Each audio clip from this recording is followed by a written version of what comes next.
And the family of a woman killed in front of her daughter more than 40 years ago is speaking out now that her killer is up for parole.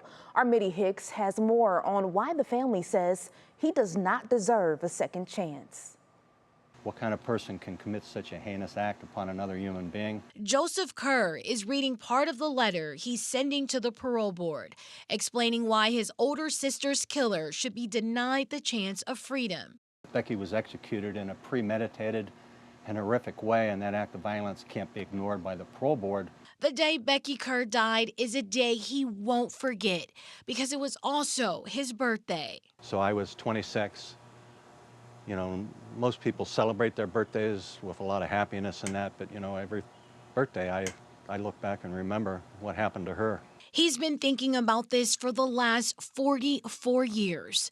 So each year, as he celebrates another year of life, he has to mourn a promising one, taken too soon by her ex-boyfriend.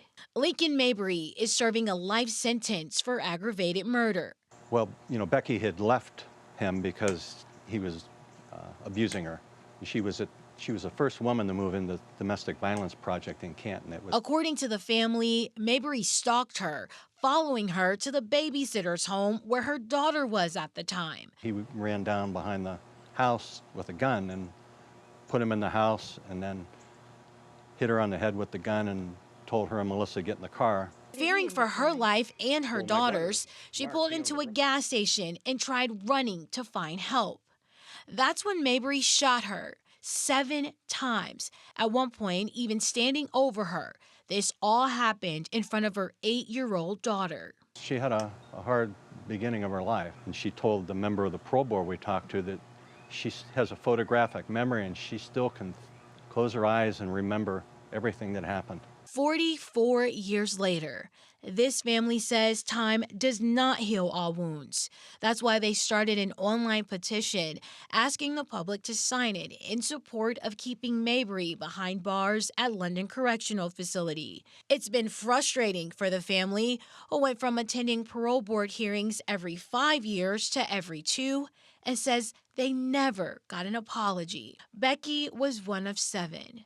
Losing her has left a gaping hole in this family. She was a smart girl, and she was really, really a nice person. It was really, really tough on my mom. And that was Mitti Hicks reporting. The family now plans to deliver the signatures to the parole board on July 15th. Mabry's parole hearing is scheduled for July 24th, but the family won't know his fate for at least a month. And 3 people